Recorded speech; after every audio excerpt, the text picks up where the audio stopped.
I never imagined I'd be a widow at 33, but here I am, Ava, sitting at my kitchen table at 7 a.m., trying to get my 7-year-old son, Leo, ready for school while fighting back tears.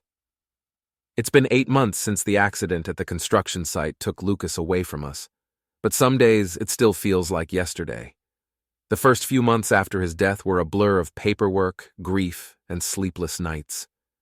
I honestly don't know how I would have made it through without Claire and Tom, my in-laws. They've been absolute lifesavers, picking Leo up from school every day so I can focus on work. I stop by their place afterward to pick him up, and every single time, they try to hand me money. "Ava, sweetheart, please take this," Claire insisted last week, trying to slip an envelope into my purse. I gently pushed it back toward her. "Claire, really? I can't take this." She sighed, her kind eyes soft with concern. "We just want to help. We know the insurance company paid well, but your family. Let us do this." She was right about the insurance. Lucas's company paid out $300,000 after his death. Between that and my job as a marketing manager, we're doing okay financially. But it's not about the money with Claire and Tom. It's about love. If only my own parents were half as supportive. Mom and Dad have always made it painfully clear that my older sister, Jessica, is the golden child. And now, that favoritism extends to her kids over Leo. Last weekend was just another reminder. Leo had been excited to visit his grandparents, but within 20 minutes, Mom was already irritated. "Why does the clock make that sound?" Leo asked, pointing to their antique grandfather clock. "How does it work inside?" Mom sighed dramatically, rolling her eyes. "Ava, can't you control him?" she muttered. "He's always asking questions about everything. Jessica's kids never give us this much trouble." Dad nodded in agreement, already distracted, reaching for his laptop. "Here, Leo, why don't you play some games instead?" he said, opening a new tab. But Leo didn't want games. He wanted to talk, to connect. Meanwhile, Jessica's 3 kids sat in the corner, completely absorbed in their phones, barely acknowledging anyone. Growing up as the lesser daughter, I was used to these comparisons. Now I just shake my head and let it go. At least they help occasionally, watching Leo if I have a late meeting or picking him up when Claire and Tom are busy. That Tuesday, I should have seen the warning signs the moment I stepped into my parents' house for dinner. Mom had made my favorite lasagna, something she only does when she wants something. Dad was unusually chatty, asking about work, about Leo, about everything really. They were leading up to something, I just didn't know what. "Ava," Mom said carefully, cutting her lasagna into neat squares. "We've been meaning to ask you something. I already knew I wouldn't like it. She hesitated for only a moment before blurting it out. "How much was Lucas's life insurance payout?" The question hit me like a slap. I nearly choked on my water, completely blindsided by the directness. Maybe it was shock, or maybe I was just tired of keeping secrets, but I answered honestly. $300,000, I said quietly. The fork in Mom's hand clattered against her plate. Dad's head snapped up so fast I thought he might get whiplash. They stared at me like I'd just told them I won the lottery. Mom placed her fork down deliberately. "And what are you planning to do with all that money?" I could feel the weight of their expectations pressing down on me. "I've invested it," I said, trying to keep my voice steady. "It's for Leo's future, his college, maybe a down payment on his first home someday. Lucas and I always talked about, that's years away," Dad interrupted, waving his hand dismissively. "You should be thinking about the present, Ava, about yourself and your family." The way he said family made it clear he wasn't talking about Leo. I knew that tone. It was the same one they used when they helped Jessica with her down payment or funded her extravagant wedding. "You could do so much with that money now," Mom added eagerly. "You could help your family, people who need it today, not just save it all for some distant future that might not even—" "I'm not discussing my money anymore," I cut her off, my voice sharper than I intended. The silence was deafening.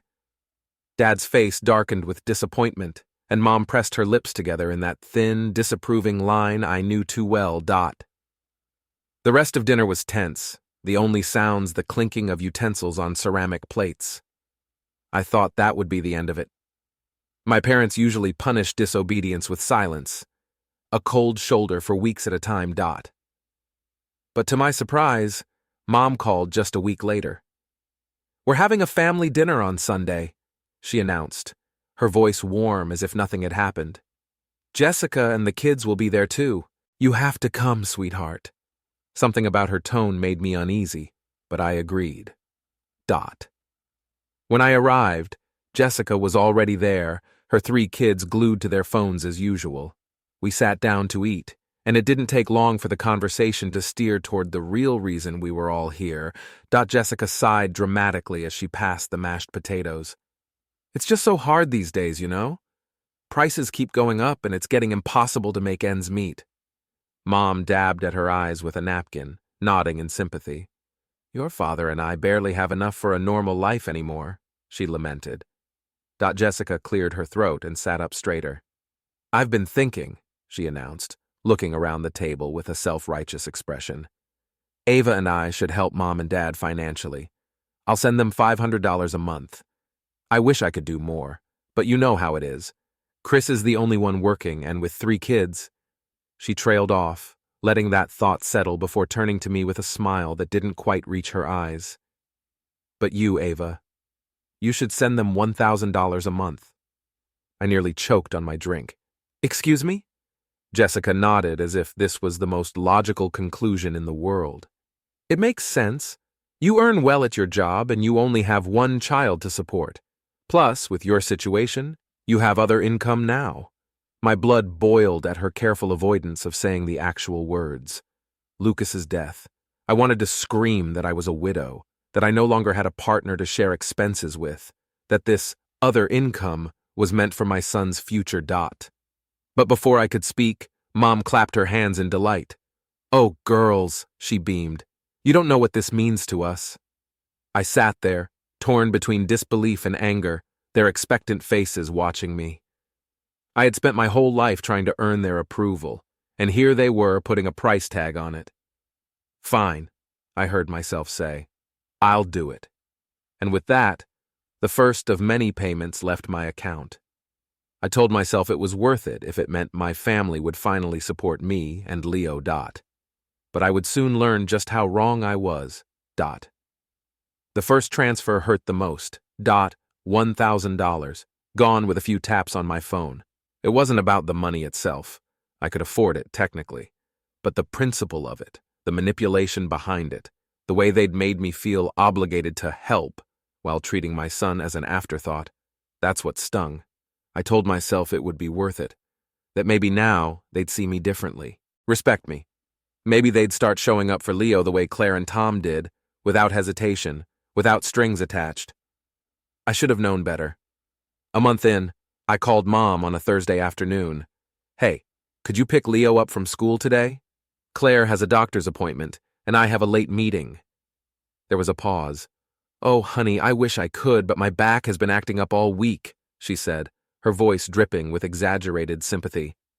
"I don't think I could sit in the car that long." I clenched my jaw. "It's a 15-minute drive, Mom." "I know, sweetie, I know," she sighed.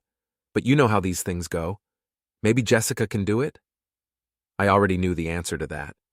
Jessica had 3 kids and a permanent "I'm overwhelmed" card to play whenever responsibility came knocking. I ended up calling Claire in desperation. "Of course, we'll get him," she said immediately. "Tom's already heading that way. They love their little talks on the drive home. Leo's been telling him all about his science project." I hung up and stared at my phone, blinking back tears. $1,000 a month had bought me nothing but excuses from my own mother, while my mother-in-law dropped everything to help, without asking for a single cent. And that wasn't even the worst of it. December crept up fast. Christmas had always been a big deal in my family. Long dinners, loud conversations, gifts exchanged under the tree. It was the one tradition I never questioned. The call came exactly a week before Christmas. I was helping Leo with his homework when my phone lit up with Mom's number. "Ava, sweetheart," she said, in that syrupy tone she used when bad news was coming. "About Christmas Eve, we've decided to do something a little different this year." Something in my stomach twisted. Different how? "We're having an adults-only party, no children this time." The pencil in my hand snapped in half. What? Mom kept talking like it was the most reasonable thing in the world. We just want something more sophisticated this year. Wine, good conversation, you know? You can leave Leo with Claire and Tom. I'm sure they'd love to have him. I was stunned into silence. It's Christmas, Mom.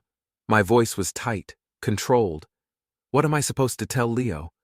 Oh, it's not a big deal, she dismissed lightly. He'll have more fun with Claire and Tom anyway. You'll come by around 7, okay?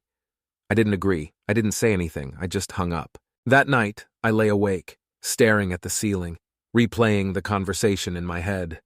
I debated skipping the whole thing, but a small part of me, the part that still wanted to believe my parents had some ounce of love left for me, thought maybe I was overreacting. Maybe it was really just a quiet adult dinner, nothing personal. I decided on a compromise. I'd drop by for an hour, exchange gifts, and then go back to Claire and Tom's, where Leo and I would have our real Christmas on Christmas Eve. I pulled up to my parents' house alone, a bag of carefully wrapped presents in hand. The driveway was packed, more cars than usual. The moment I stepped inside, I knew something was wrong. Laughter, Christmas music, the smell of cider and pine, and then children. Jessica's 3 kids were running through the living room, wearing paper crowns. Near the tree, my cousin Linda's children were helping themselves to cookies. More kids filled my line of sight. My cousin Mark's twins, my cousin Susan's teenager. The house was full of children, except mine. I stood frozen in the doorway, the gift bag suddenly feeling heavy in my hands. My aunt was the first to notice me. Ava, sweetheart! She rushed over, hugging me tightly. Then she looked around. Where's Leo? Don't tell me he's sick on Christmas Eve? Before I could answer, my cousin Peter chimed in. Yeah, where's our favorite little scientist? Jake's been waiting to show him his new chemistry set. More voices joined in. Where's Leo? Why isn't he here? Each question felt like a fresh stab to the gut. Through the crowd, I spotted my mother in the kitchen, calmly arranging cookies on a tray, as if everything was perfectly normal. Excuse me. I pushed past my concerned relatives, my feet carrying me forward on autopilot. My pulse pounded in my ears. I found her just as she set the tray down. Mom! My voice was low, controlled. Can we talk privately? She turned, clearly startled by my tone. Of course, honey. I led her into the hallway, away from the others. You told me this was an adults-only party, I said, my voice trembling with barely contained anger. You specifically told me not to bring Leo. So why are Jessica's kids here? Why are all the cousins' kids here? Mom straightened her Christmas sweater, not meeting my eyes. Well, that's different. Different how? She waved a hand dismissively. Those children know how to behave at formal gatherings. They're well-mannered. I stared at her, disbelief hitting me like a punch to the chest. Well-mannered? My voice was almost a whisper. Leo is one of the most polite children I know. His teachers praise him constantly. Claire and Tom always say, Oh, Claire and Tom, Mom interrupted, rolling her eyes. They spoil him. They encourage all those endless questions. I couldn't breathe. The other children, she continued. They deserve to be here more. They know their place. A commotion erupted from the dining room. Jessica's youngest had grabbed a handful of deviled eggs and was throwing them at his sister. The eggs sailed across the room, splattering against Emily's new Christmas dress. I turned back to my mother. Yes, I said, my voice ice cold. I can see their superior manners on display. Her face hardened. That's just children being children. But when Leo asks questions, that's unacceptable behavior? She sighed impatiently. Ava, don't be so dramatic. He's fine with Claire and Tom. I took a deep breath, my hands shaking. I'm leaving. Mom shrugged, already losing interest. Fine, but put your gifts under the tree first. We're opening them after dinner. Something inside me snapped. I walked back into the living room and cleared my throat. The conversations died down. Heads turned. Several of you have asked why I came alone tonight. Why Leo isn't here celebrating Christmas with his family. I let that sink in before I continued. I'm here alone because my mother specifically told me this was an adults-only party. I was told not to bring Leo. The room erupted in murmurs. But that's not even the best part, I said, my voice thick with emotion. While my son isn't welcome for Christmas, apparently, my money is. Silence. Jessica's husband looked up sharply. Wait, what money? The color drained from Jessica's face. I exhaled slowly, and then I told them everything. A heavy silence settled over the room. The only sound was the Christmas music playing softly in the background. Cheerful, bright, completely at odds with the suffocating tension. I stood in the center of the living room, my heart pounding, every set of eyes on me. I was told not to bring Leo, I repeated, my voice clear and steady. I was told this was an adults-only gathering, but clearly that was a lie. The only child who wasn't welcome here tonight was mine. Murmurs spread through the room like wildfire. Aunts and uncles exchanged confused glances. My cousin Peter shook his head, his expression dark with disbelief. "Ava!" Mom said sharply, her voice laced with warning. "This isn't the time!" "Oh, I think this is exactly the time," I shot back. My chest was tight, my hands clenched into fists at my sides. Because I've been sitting here, month after month, sending my parents $1,000. Not because I owed them, not because I had to, but because I thought maybe, it would mean they'd finally treat me and my son like family. Jessica's husband, Chris, suddenly stiffened. His head snapped toward her. "Wait," he said, his voice dangerously low. "What?" Jessica's face went pale. "Chris, let's just talk about this later." "No," I cut in. "Let's talk about it now. Let's talk about how I've been sending Mom and Dad money every month. And let's talk about how Jessica here said she'd send $500 too. Because, she wanted to help." Chris let out a short, humorless laugh. "Jessica," he said slowly, "where exactly were you getting $500 to send your parents? Because last time I checked, our bank account barely covers groceries." Jessica swallowed hard. I never actually sent them anything." Chris's face twisted in anger. "You what?" Mom stepped in quickly. "Jessica was just trying to encourage Ava to contribute, that's all. We didn't mean any harm." "So you scammed your own daughter," my Aunt Caroline cut in, her voice thick with disgust. "You tricked her into sending you money, all while treating her son like he didn't exist?" The room erupted. Aunt Marie stood up so fast her chair nearly toppled over. "This is shameful!" Uncle Mike shook his head, his voice laced with fury. "Unbelievable, absolutely disgusting." Chris pushed back from the table, his jaw clenched so tightly I thought he might snap a tooth. "Jessica, get your things. We're leaving." Jessica grabbed his arm. "Chris, please, no." His voice was sharp, final.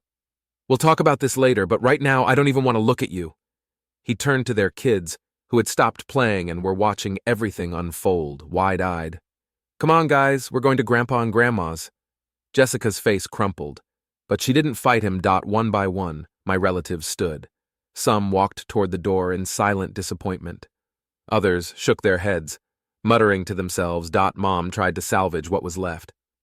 "Everyone, please, let's just sit down, it's Christmas." But it was too late. The illusion of a perfect family had shattered, and all that was left was the truth. By the time I left, the house was nearly empty. I grabbed my coat, my pulse still racing, and walked straight past my mother without another word. "Ava," Dad called after me, his voice tense. "Don't do this. We're still family." I stopped. Then I turned, slowly, meeting his gaze. "No, we're not," I said quietly. "Family doesn't manipulate each other. Family doesn't exclude a child from Christmas. And family sure as hell doesn't scam their own daughter out of thousands of dollars." I didn't wait for a response. I walked out the door, letting the cold air hit me like a reset button. When I got to Claire and Tom's house, Leo was curled up on the couch, watching a Christmas movie. He looked up at me, eyes bright. "Mom, you're back. Look, I helped Grandma make cookies." Claire smiled from the kitchen, wiping her hands on a towel. "He's been a great helper." I dropped my coat on the chair and knelt down in front of Leo, cupping his face in my hands. "You having a good Christmas, bud?" He nodded enthusiastically. "The best." And just like that, I knew I had made the right choice. That night, after Leo was asleep, I pulled out my phone. I opened my banking app and, with a few taps, canceled the automatic transfer to my mother's account. For the first time in months, I felt free. The The week between Christmas and New Year's passed in a quiet blur. No angry phone calls, no guilt-tripping messages, at least not at first. I spent the days with Leo, Claire, and Tom, feeling a kind of peace I hadn't known in a long time. We baked cookies, played board games, watched movies. It was simple, easy. It felt like family. Then, on the morning of New Year's Eve, the doorbell rang. Through the peephole, I saw my parents standing on the porch. Dad was holding an elaborately wrapped box, the kind of expensive, last-minute gift they thought could fix anything. I let out a slow breath, steadying myself. "Ava, we know you're home," Mom called through the door. Her voice was soft, but I could hear the desperation underneath. "Please, we just want to talk." I hesitated, then finally pulled the door open, but I didn't step aside. They weren't coming in. Dad cleared his throat, shifting the gift in his hands. "We brought this for Leo. I didn't take it. He doesn't need it. Ava, please." Mom stepped forward, eyes shining with what I assumed were meant to be tears of regret. "We know we were wrong. The way we treated Leo, the manipulation with the money. We're truly sorry." Dad nodded quickly. "And this isn't about the money, Ava. We feel terrible about everything." I studied their faces, searching, waiting. Then I asked the question I already knew the answer to. Are you sorry because you realize what you did was wrong? Or are you sorry because the entire family knows what you did and won't speak to you anymore? A flicker of something passed between them, a brief, silent exchange. And that was all I needed to see. "I think you should leave," I said quietly. Mom's face crumpled. "Ava, please, we're family." "No," I said, shaking my head. "Family doesn't do what you did. Family doesn't scheme and manipulate. Family doesn't exclude a child from Christmas." I crossed my arms, taking a step back. "You made your choice. Now I'm making mine." Dad's jaw tightened. He looked like he wanted to argue, but I could see it in his eyes. He knew there was no coming back from this. Without another word, they turned and walked away, still holding the unwanted gift. I watched them until their car disappeared down the street, then closed the door behind me. And for the first time in years, I didn't feel guilt. I felt relief. A new chapter in. The months that followed, I stuck to my decision. I didn't answer their calls. I didn't respond to their texts. Jessica tried reaching out too, but I blocked her number. The money I had been sending to my parents, that now went straight into Leo's college fund. The funny thing about cutting out toxic people is how much space it makes for the right ones. Aunt Caroline started inviting us over for Sunday dinners. Uncle Mike and his wife had us over for barbecues, where Leo could run around with his cousins, ask his endless questions, and actually be heard. One afternoon, while we were sitting by Uncle Mike's pool, Leo turned to him, eyes wide with curiosity. "Uncle Mike, why does your pool have that funny smell?" Mike grinned. "That's the chlorine, buddy. Keeps the water clean. Want to know how it works?" Leo nodded excitedly. And just like that, Mike launched into an explanation, talking about water treatment and chemical reactions, his voice full of enthusiasm. I sat back, watching Leo's face light up with excitement, watching him thrive in a family that actually wanted to know him, not change him. Claire and Tom continued to be our rock. Our safe place. Leo started calling them Grandma and Grandpa exclusively now. And as for me, I had finally learned what real family looked like. And it had nothing to do with blood. Story 2. My name is Elena, and if you had told me that my life would do a complete 180 because of one party, I would have laughed. Yet, here we are. It was at my college friend Sarah's 25th birthday bash that I first met Michael. He had this effortless charm, the kind that could make even the most boring gathering feel lively. We started talking over drinks, discovered a shared love for classic rock and indie films, and just clicked. I never thought I'd meet someone who knew more about Tarantino than me. "Prepare to be amazed," he chuckled, handing me another drink. The conversation flowed easier than I could have imagined. Hours melted away as we talked, completely oblivious to the party winding down around us. That night, something just felt right. Michael wasn't like other guys I'd dated. He actually listened, and his laughter wasn't just polite, it was genuine. It was refreshing. Within weeks of that first meeting, we were practically inseparable. Moving in together seemed like the natural next step. I had this cozy little house, a family heirloom filled with warmth and memories. Michael loved it instantly. Life with Michael was a dream at first. We'd binge-watch shows, attempt to cook exotic dishes with names we could barely pronounce, and plan all sorts of trips we'd take together. It was pure bliss, until his mother, Catherine, became a more permanent fixture in our lives. Catherine was an interesting character, always polite and sweet in conversation, but with this fierce independence. She had an air about her, like she'd seen it all and then some. The first time Michael introduced me, she gave me this smile that was both welcoming and evaluative. "So you're the girl who's stolen my son's heart," she said, her voice soft yet carrying a weight that made me a bit nervous. "Trying my best, Mrs. Peterson," I responded, unsure how to read her. Michael had always been open about being close to his mom, and I respected that. But it was different seeing it in action. He'd consult her on everything from furniture arrangement to what we should have for dinner, if she was around. It was a lot. "Mom knows best, Elena. You'll see, she has a knack for these things," he'd say whenever I raised an eyebrow at their dynamic. I tried not to let it bother me too much. After all, in every other way, Michael was the perfect partner, supportive, loving, and always there to make me laugh when I needed it most. 2 years flew by in a blink, and Michael and I got married. It was a small ceremony, just family and close friends. Everyone said we were the perfect couple, and in that moment I believed it. We decided to stay in my house, the one I inherited.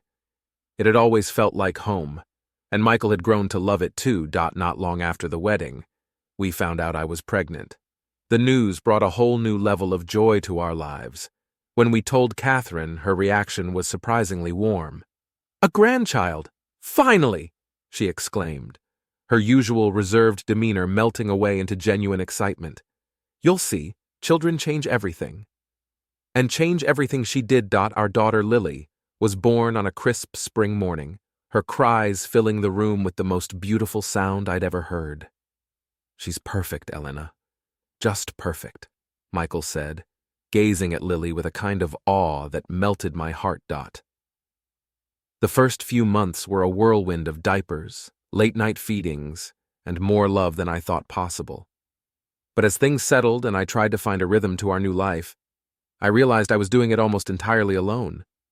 Catherine, despite her initial excitement, was conspicuously absent when it came to actually helping out. One afternoon, feeling overwhelmed, I called her, hoping she might want to spend some time with her granddaughter. "Catherine, I was thinking maybe you could come over and watch Lily for a few hours. Give me a chance to catch up on sleep or run some errands," I asked, trying to keep my tone light. "Oh dear, I'd love to, but I'm just swamped this week." Catherine's voice was apologetic, but I detected a note of dismissal that wasn't there before Lily was born. "You're young, Elena. You'll figure it out." I did. I was taken aback, not just by her refusal, but by the implication that asking for help was a sign of weakness. When I told Michael about the conversation later, hoping for some support, his response only deepened my frustration. "Mom's right, Elena. She raised me mostly on her own, you know? We can manage," he said, not unkindly but firmly. "Yeah, but wouldn't it be nice to have some help? Your mom seemed so excited about Lily," I pressed, feeling the gap in our expectations widening. Michael shrugged, a gesture that spoke volumes. "She was excited about being a grandma, not a babysitter. We'll be fine, Elena, really." I loved him, and I loved Lily more than life itself, but I couldn't shake the feeling of isolation that crept in with each passing day. I was a successful marketer, valued at my job, relied upon for my skills and creativity. Yet at home, I felt increasingly like I was expected to be a superwoman, capable of managing everything without faltering. Life with a toddler was beautiful chaos. But after 3 years of sleepless nights and endless days, the walls of our home seemed to close in on me. I needed a change of scenery, badly. That's when I got the idea for a family vacation to Italy. "Michael, what do you think about taking a trip to Italy this summer?"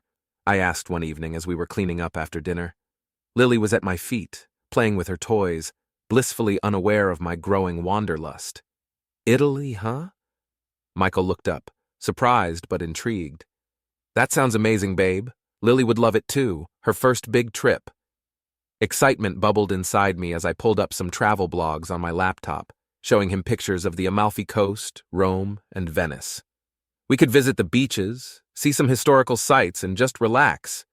It'd be good for us, don't you think? Yeah, absolutely. Let's do it, he agreed, his enthusiasm matching mine. But just as I was about to start looking into flights and accommodations, he added, "We should tell my mom about this. She hasn't been anywhere in years, remember?" The mention of Catherine slightly dampened my spirits, not because I disliked her, but because I knew what her joining us might imply for our vacation dynamics. Still, I nodded. Sure, let's tell her. She might enjoy it. The next day, we invited Catherine over for coffee to break the news. As soon as we mentioned Italy, her face lit up, then just as quickly fell. "Oh, Italy. I haven't been anywhere for so long," she sighed. A hint of sadness in her voice. Michael jumped in before I could say anything. "Mom, why don't you come with us? It'd be great to have you along." Catherine's eyes widened with delight. Then she turned to me. "Would that be all right with you, Elena? I don't want to impose." I mustered my warmest smile, despite the reservations churning in my stomach. "Of course, Catherine. It'd be lovely to have you join us." Catherine hugged me, her gratitude genuine. "Oh, thank you, dear. This means the world to me."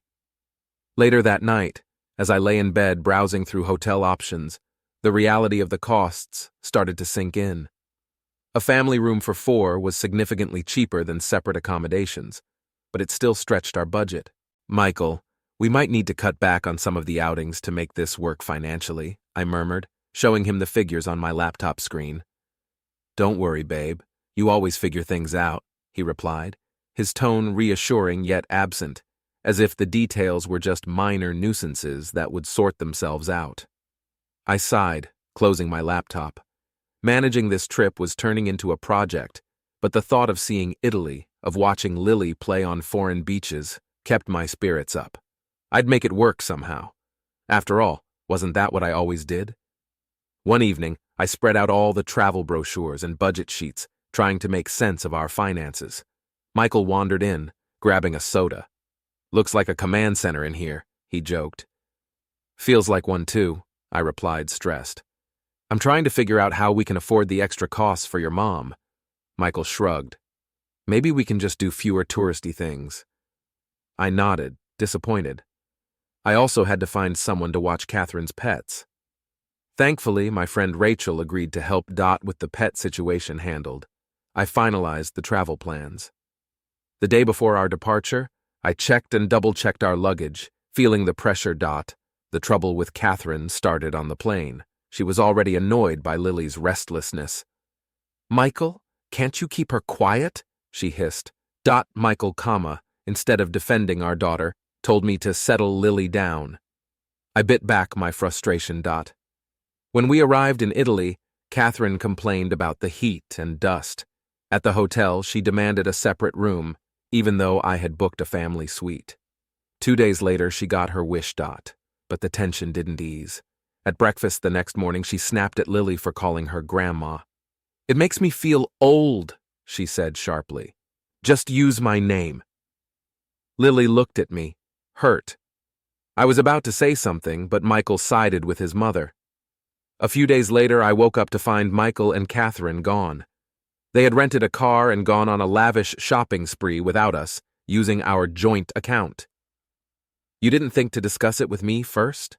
I asked Michael, furious. Catherine interrupted. "Stop being so greedy, Elena." From then on, Michael and Catherine did their own thing, leaving Lily and me behind.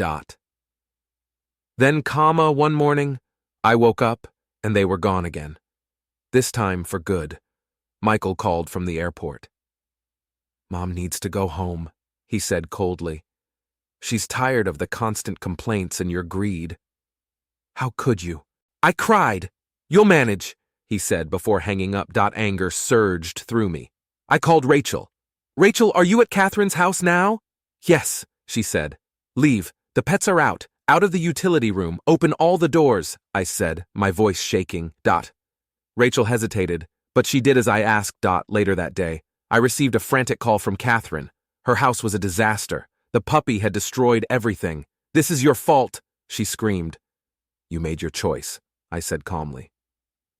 A week later, I returned home to find Michael and Catherine waiting. "I'm filing for divorce," Michael shouted. "I was going to suggest the same thing," I said. They moved out that night. Now, sitting in the quiet of my home, I feel a sense of peace. I've regained my independence and my dignity.